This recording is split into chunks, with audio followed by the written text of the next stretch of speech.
Hello, this is Andrea Marcucci from What Do You Believe? I'm honored to share my conversation with Senator Patricia Spearman of Nevada. For those of you who don't know, she has been at the forefront of fighting for equality for minority communities her entire career.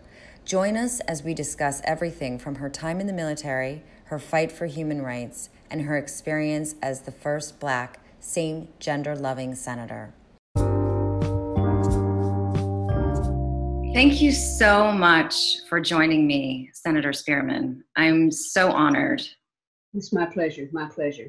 Thank you. So I always start the show with the question, what do you believe? What do I believe? I believe that truth crushed to the ground will rise again. And I believe that is what we are seeing right now. For so long, there has been an air of superiority on the part of those who have been born in privilege and have wanted to make it so. And generation after generation after generation has peeled back the layers of that untruth. And what we're seeing now is the energy of truth coming to the forefront, and the fight literally for equality, equity, freedom, and social justice is being born, it's being birthed from that. I believe that even when it feels like we're in a dark place, when it feels like there's nothing but chaos around us, I believe that we can look at it either as a tomb or a womb. Beautiful.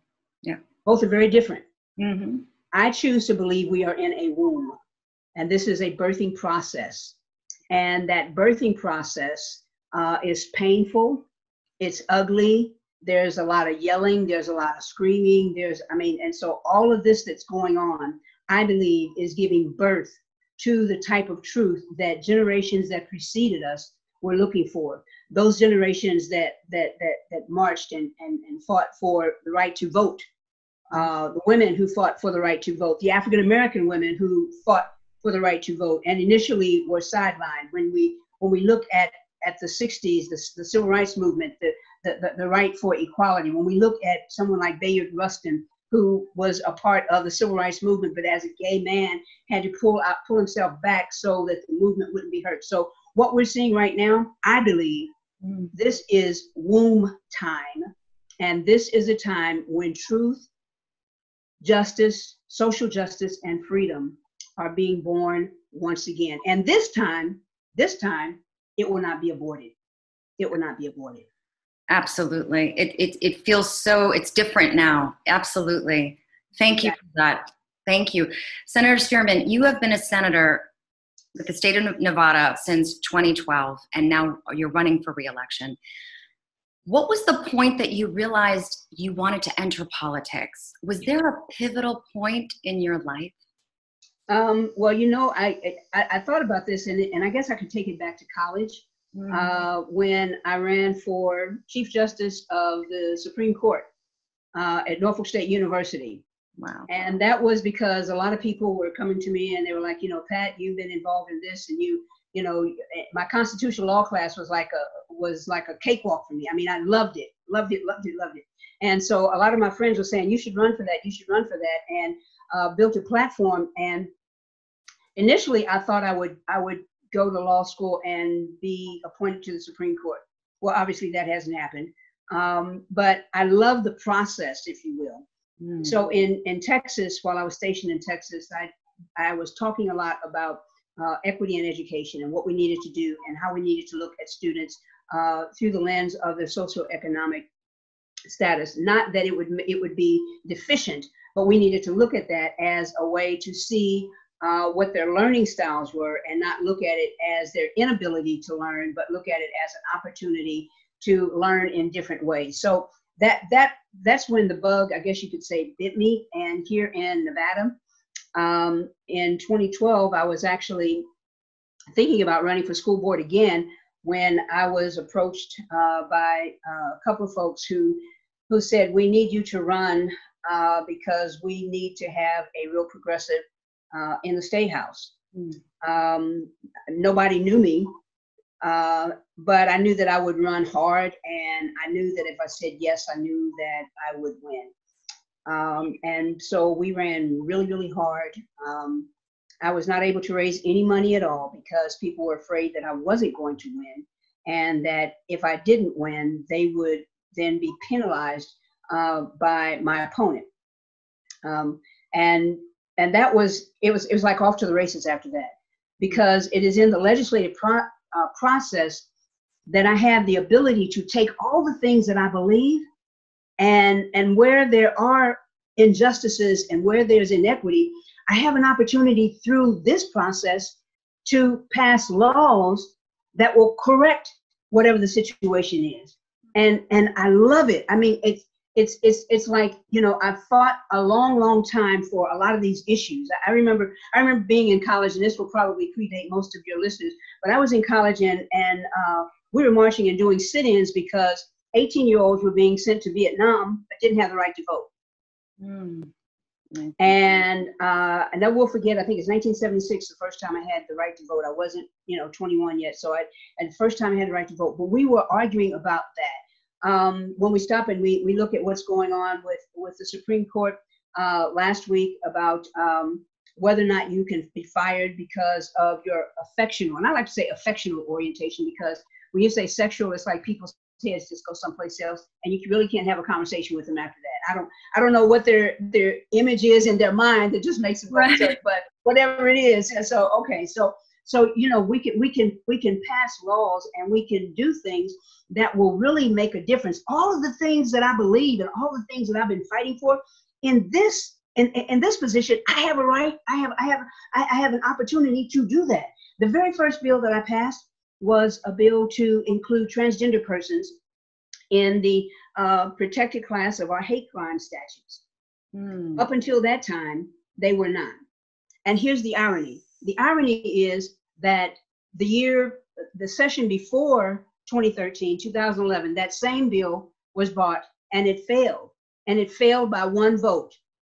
And guess who the one vote was? The person I defeated. Wow. And so the very first bill that I carried and passed and the governor signed was one to protect transgender persons. And I'm really, really proud of that. Oh, I'm really proud of that. That is incredible. That is incredible. Wow, you are such a force. It's amazing. The passion that you have for what you do. I mean, where does that come from? The passion is born out of pain. I am an African American woman who also happens to be a same gender loving woman. I am an ordained minister. I am a veteran. Those first three are three strikes. African American, woman, and same gender love. Those are three strikes. I should be out. My passion comes from the pain that I have endured because of all of those things that people have looked at on the outside and have decided to destroy me. And so each time I fought one injustice and got to another state or another place, then I was able to use the victory to go to something else. As I fought in the late 60s and 70s, when my sister and I integrated a high school, to get the acceptance of African Americans, to say that we belong here at this school. Okay, that I used that pain, and that's what I looked at when I started looking at the things that need to happen for women. I was one of the first women to be branched to the military police corps after the WAC corps, after the WACs were disbanded in all of the services. The men did not want us there, but it was that pain and that perseverance, that fire in my belly, if you will, that said if we were able to do it one time, we can do it again. And so fought to make sure that I not just passed, but that I excelled. When it came to the point of coming out of the closet, and the fight was, we need to do away with don't ask, don't tell. And I never will forget, I was watching TV and I saw some of the Republicans talking about, well, we don't want gay people in the military because it's not good for morale. And I thought to myself, I'm looking and I'm like, okay, now I just finished my career and that's who I am. We have gay people in the military already. There are gay people who are buried in Arlington National Cemetery. There are gay people that are buried in military cemeteries all across the world. And some of them are even buried in a watery grave. And so I took the pain, I took the passion from those other two fights, and now let's see how we can get past this whole thing about if you're gay, step back, and fought really hard for that. And that's the same passion that I brought once again when it was time to restart the ERA. People kept telling me, I don't know why you're doing it. You know, it's only symbolism, and you ruin your brand and everything like that. And it'll never happen. It'll never happen. And even if Nevada does it, it'll never happen in the States. And so when people tell me that something won't happen, and I've set my mind to do it, I always tell people, listen, that's like telling a pit bull, sick 'em, because I'm gonna do it. And it's that fire in my belly for justice that I will be fighting wherever inequality and inequity exists. I will be fighting against that all the way up until my dying day. Yes. And I might come back after that and fight some more. Absolutely. I believe it. I believe for sure. Wait, so what can we do to heal? I mean, heal Black America. How do we heal this country? What can we do to begin to do that? So here's what I'll say. I saw a sign on one of the social media platforms that said, white silence equals violence. Yes. And that is so true. I believe it. It's so true. We have been talking about this for so long. Mm-hmm. And, you know, people would just dismiss it. African-American men being killed by police forces. Yeah. And after their murder, because that's what it was, then the police would come out with a report that said something about an arrest record, and they would try to, denigrate the deceased, and et cetera, et cetera. But we've been talking about this for a long time. So we've been in the trenches already. What we need you all to do is to stand up and say the things that you know are true, and back us up when we say the things that we know are true. Because people have dismissed us saying, well, they're crazy, or they're radical, or they're this, or they're that. But no, that's not it. It's just that we want the same type of justice that you would give to someone who is Caucasian. My son has said to me on several occasions, and I'll paraphrase here, it's real stressful being a young Black man. And I said, real stressful? He said, yeah, because you don't know when you go out the door. He said, I don't know if when I turn the corner, somebody has called the police or they're looking for somebody. And even if I don't look like the person because I'm Black, then the police will, take me down. That is very real. Yeah. What can you do? Help us talk about meaningful reform in law enforcement. Help us help people to understand that it really isn't about vengeance. It really is about justice. Help people to understand that as a mother, I have the same right as a white mother in a more affluent neighborhood to feel safe when her children go outside, when her children go to school. Okay? Yeah. I have the same right to be able to feel that way, but I don't. I don't, because I don't know when some rogue officer is going to see my son and treat him like George Floyd, or the gentleman that we're not just now hearing about in Aurora, California. Yeah. I mean, horrible. I don't know that. And so it's stressful for African American men, and it's also stressful for the women in their lives, mothers, sisters, aunties, grandmas. It's real stressful. what you can do is say the things that you know to be true.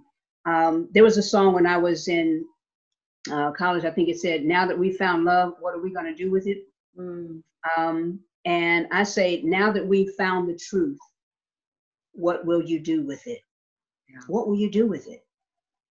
Truth crushed to the ground is rising again. It's rising again. And remind people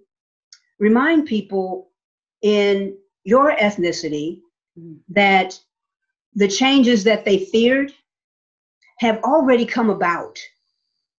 That's the crazy part, because people who have been hanging on to this hetero patriarchal normative that's homophobic and and only Christians are good and every other religion is bad.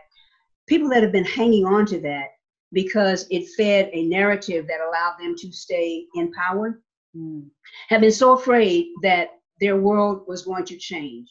Yeah. And you know what I say to them? Guess what? It already has. Yeah. And what you're seeing now are the changes that have come about because those who once were silent, we're not silent anymore. And we have managed to gather people who believe just like we do. And as the song says, we who believe in freedom shall not rest. We will not rest until it comes. And so their world has already changed.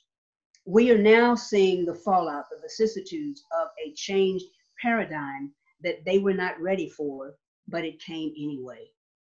The changes that you feared are already here.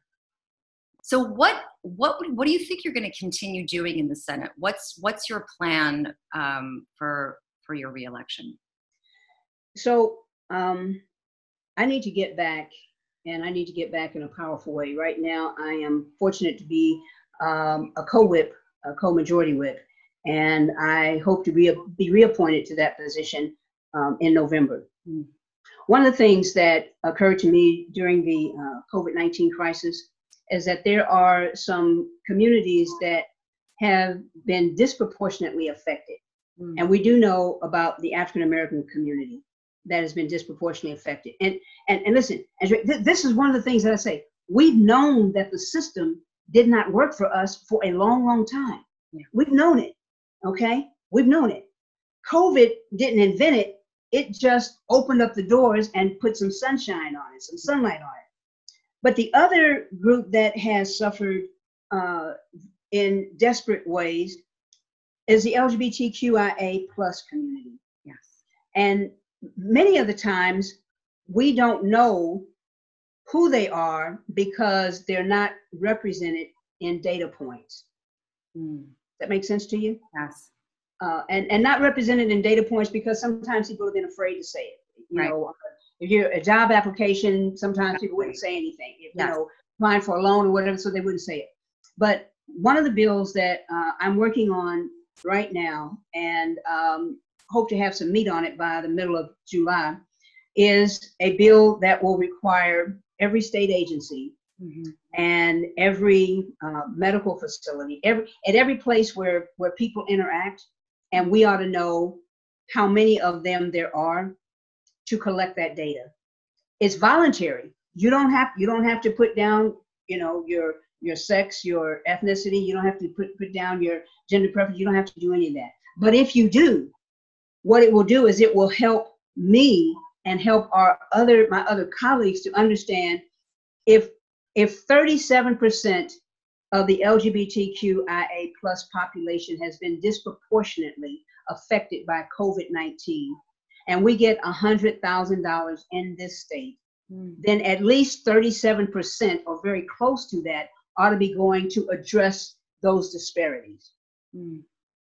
So we need the data so that we can fight for the resources to help the communities that have been hurt. That's one thing that I'll be working on. The other thing that I will be working on, I'm gonna come right back at it and look at ways that we can strengthen our equality statutes. I've asked our legal department to go through and, you know, tell me every place that there is some draconian law on the books that we need to get off. Let's get it off. And I want to make sure, the third thing is make sure that we have meaningful police reform. Yes. There are some people who I've heard who have made light of people saying, well, you know, we need to take some of the money away from law enforcement and put it into mental health. And so I heard someone joking saying, well, okay, yeah, you got somebody that's, fighting somebody else, and you're going to call a mental health behavioral specialist, a psychiatrist, whatever. Yeah, show up and do what? And I said, that's not funny. It's not funny, because that really happens. And people who are in a mental health crisis, listen, police are not trained to handle that. That thinking that is okay is admirable for its asininity alone. And beyond that, there's no redeeming value to that, okay? No redeeming value. And that's not even redeeming value. We have to understand, just like I am not equipped to go into an operating room, and just because I comb my hair and just because I can put makeup on, I'm not equipped to go into an operating room and be a neurosurgeon or be an ophthalmologist. I'm not equipped to do that. I know what all that stuff looks like, but I'm not equipped to do that. So yes, we do need to make sure that we're putting the right amount of money into mental health. We need to be putting the right amount of money into cultural competency.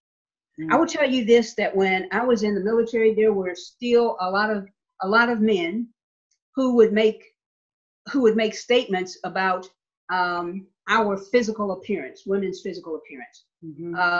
Well, the pants they're too loose. You ought to tighter. You gotta, look at your boobs, and all things like that. And people would laugh about it. They would make fun of people's appearances, women's appearances, those sorts of things.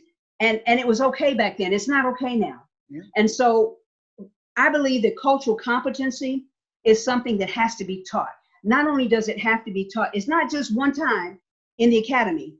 That training should be ongoing every year. Every year. And I think it included in that is, instead of the police being a standalone, we ought to pull them right back into the public safety team. And I say this, and these are just stats that I'm throwing out there to make a point, okay? But if 4 out of 10 times that EMS showed up and got took a patient into that truck, if by the time they got to the hospital, if they were dead, we would not accept that. And there was no excuse for it. We would not accept that. There would have to be something that would say this happened. But if it happened 4 out of every 10 times, then there's something wrong. Yeah. If when the fire department comes to is called to a fire, and there is a house that is fully engaged, and every time they showed up, 3 houses on the left and 3 houses on the right were damaged by water, and the city had to pay for that, we wouldn't accept that. No. So why do we accept it when almost every time that an African-American male, for that matter, an African-American, is stopped by the police? Yes. Why do we accept that? I was talking about this at an event, and I had a friend of mine who used to be in law enforcement and is retired, and said, Pat, come on, you don't really believe that, do you? I mean, people run when they're guilty. I said, listen, let me tell you something. I'm a retired lieutenant colonel, okay? I spent almost 30 years in the military, and I'm telling you right now that if it's 8 o'clock at night and it's dark and nobody else is around, if the bubblegum lights go on behind me, I'm gonna run too. Well, why would you run? You're not doing anything. I said, because I want to live. I want to live. That's why I would run. And so in our community, it's not a matter of the police show up and you feel safe. It's a matter of the police show up and you pray that the person that they're after, they're talking to, will be safe. Sometimes when I'm riding around town, if I see police who have stopped someone and there's more than one car there, and my spider sense tells me that this is whatever it is that they stopped this person for, it's probably not serious enough for 3 cars to be there. Mm. You know what I'll do? What? I pull in front of the car that stopped so that they can see my license plate. Oh, wow. And then I circle the block a couple of times. I want them to know that I'm looking. Yeah. I want them to know. And my license plate identify me as a state senator. Right. I want them to know someone is looking. Yeah. And so if there's anyone in that cadre of police officers that has some type of ill will or has some desire to, quote, kill a colored person or a Black person, I need them to understand that I'm watching. Yeah. I'm watching, and whatever happens here, I'm going to watch long enough to be able to testify to the veracity or lack thereof of your statements. I want to do that. And oh, by the way, I also take out my phone. Yeah. And start my camera. Yeah.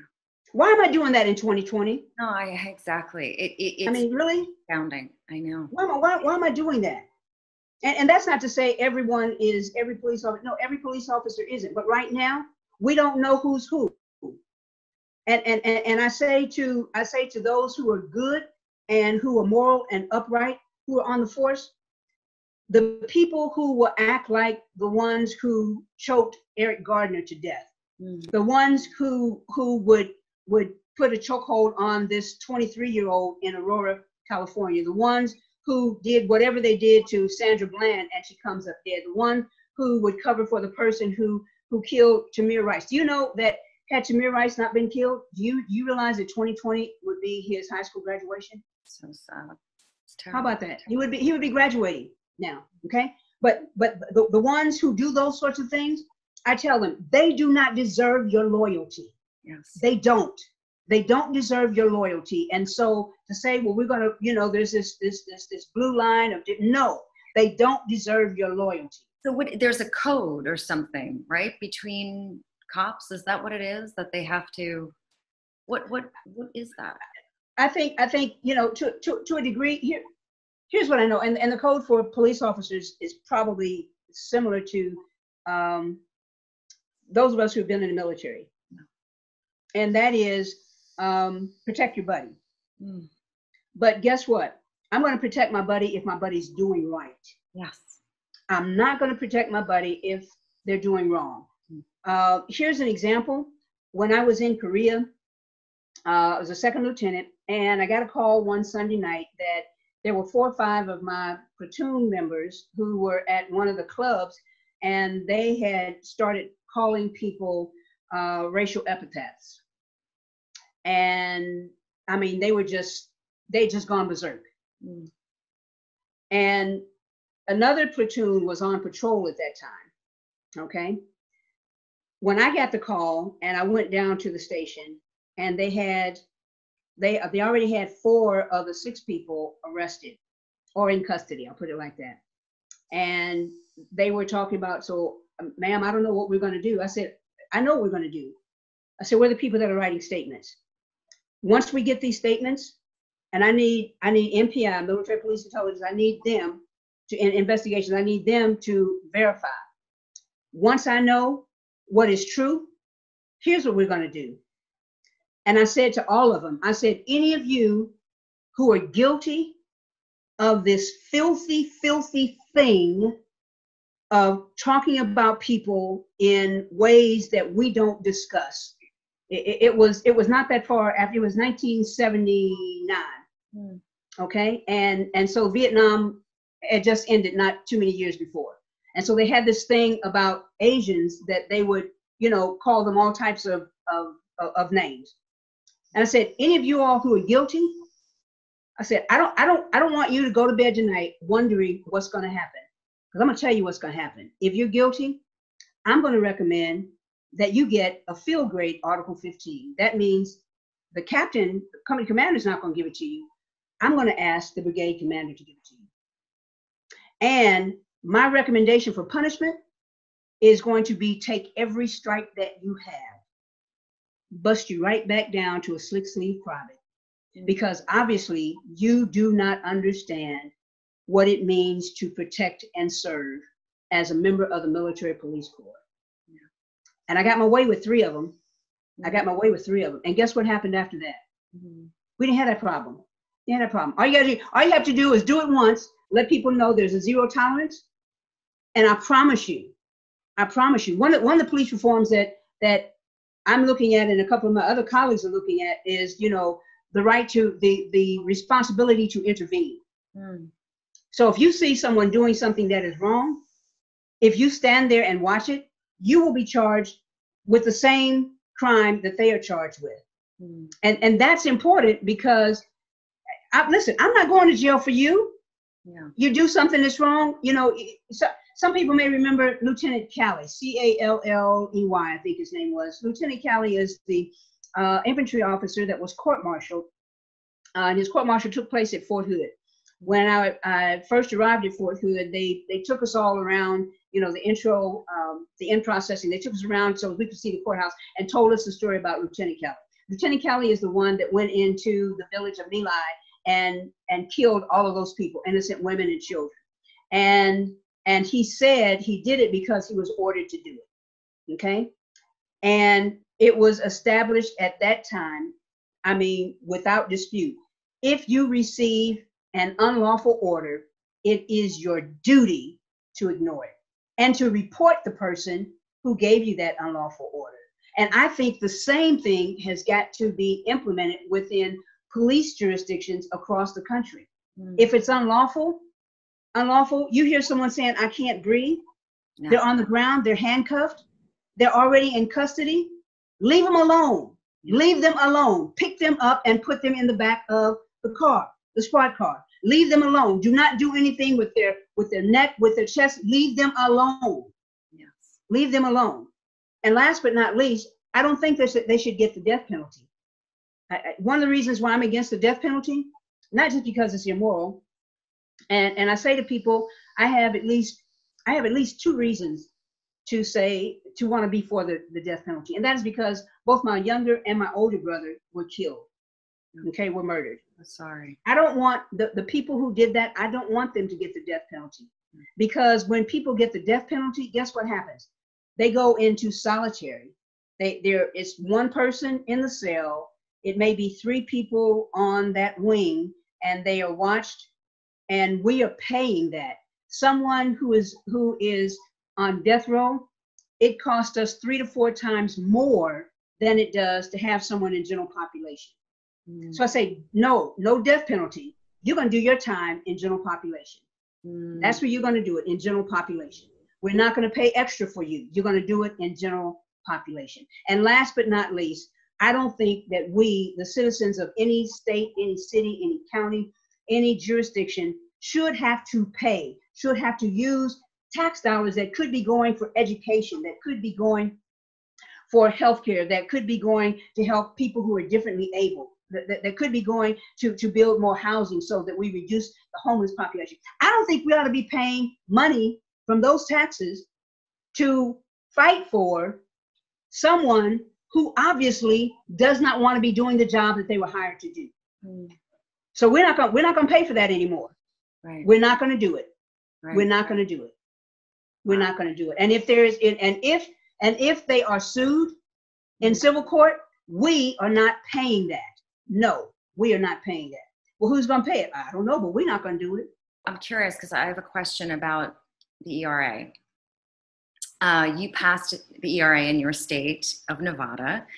And I'm just curious, like, why is the ERA so hard to pass in other states? Could you kind of break it down for us? Why is this so difficult?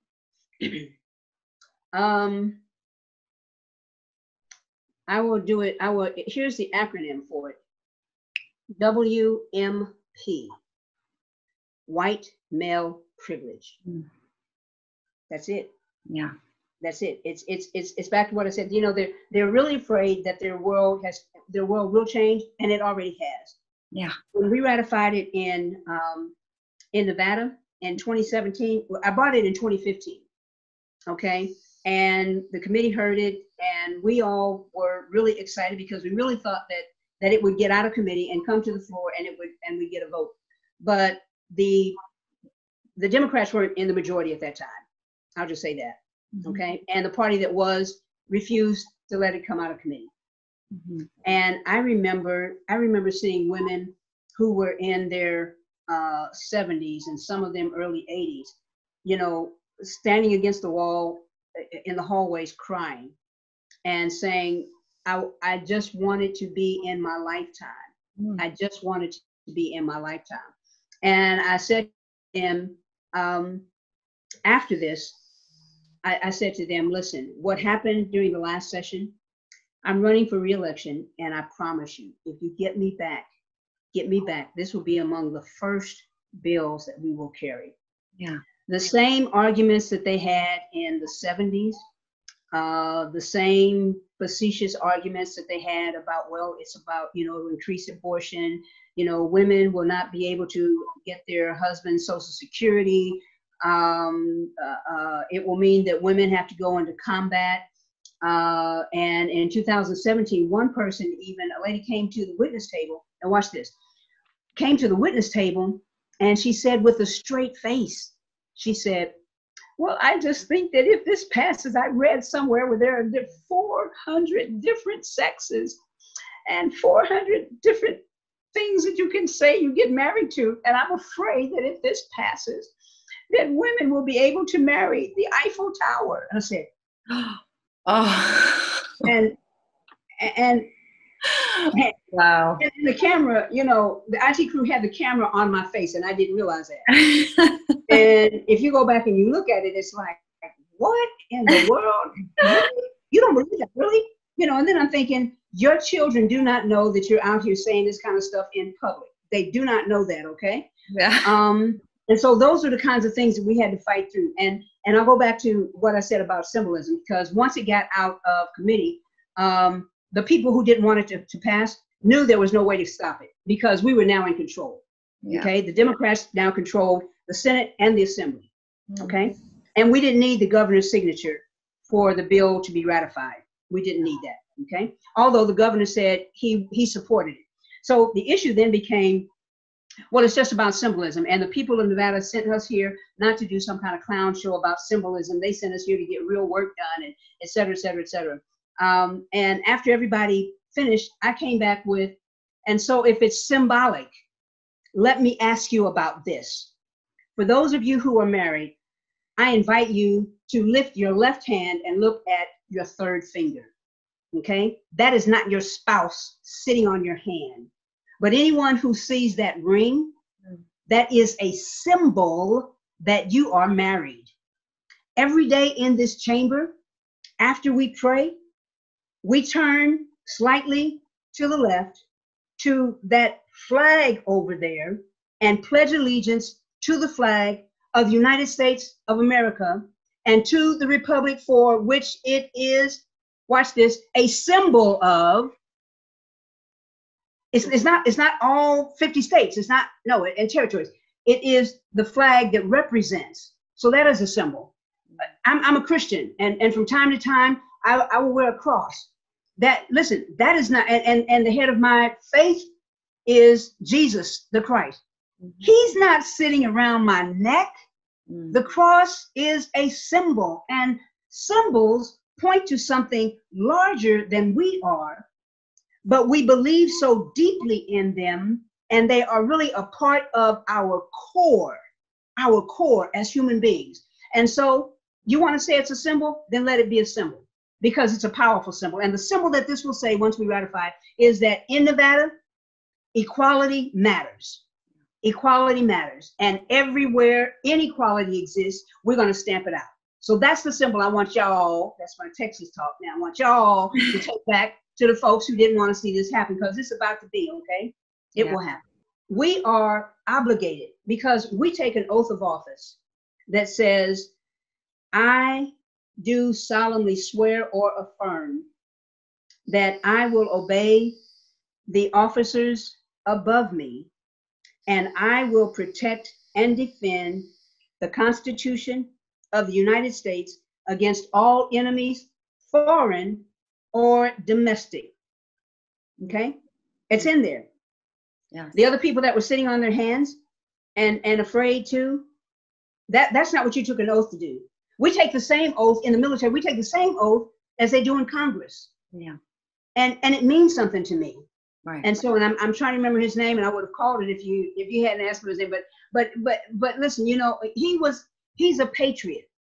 And again, years from now, history will record his actions in juxtaposition to the cowards in the Senate.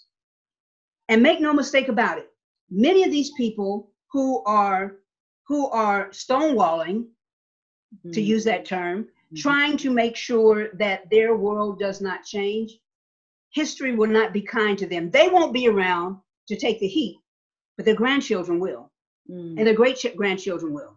Yeah. They will be the ones who will have to look at what the history books are saying about their grandfather, their great-grandfather, their grandmother, their great-grandmother. They will be the ones who will have to look at that, and they will always come back and say, I don't know why they did it. Just like you have people now who are the descendants of Bull Connor, the racist sheriff in Alabama, who turned the dogs and the hoses on women and children. Okay, his descendants are still around somewhere. I mean, you know, there's no parade or anything of that nature, but they're there. Right. Can you imagine how they feel now when they watch those tapes being played and people all over the world talking about how horrific that was and how inhumane that was? So the people, and you know who they are in the Senate, that they constantly co-sign, doesn't matter how illegal or how immoral it is. If the guy who's at 1600 Pennsylvania Avenue, if he wants it done, they co-sign for him. And what I say to them is, you may escape, but your children and your children's children will not. And you are leaving them a legacy that they will be ashamed of. They will be ashamed of. And if you're doing it for money, guess what? Never in my life saw a U-Haul truck following a hearse. That means you ain't gonna take it with you, Bubba. That's right. You're amazing. Thank you so much for all that you do. Thank you. Thank you. I'm gonna ask your listeners if they'll go to Spearman, 4Nevada.com. Yeah. Spearman4Nevada.com and read about me. Read about my early life. Read about some of the things that I've done, and every bill that I've ever carried is on there too. And you will see that my portfolio, my legislative portfolio, is really about equality. Let me. Somebody asked me in 2018, said, well, you all got the ERA ratified. I don't know how you're going to top that in 19. I said, we're going to get equal pay passed.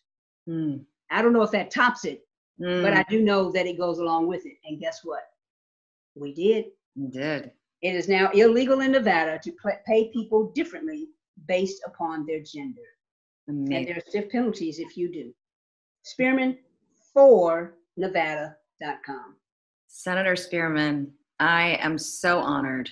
Thank you. You are an incredible woman. Thank you. Thank you. Have me back sometime. Let's finish this conversation.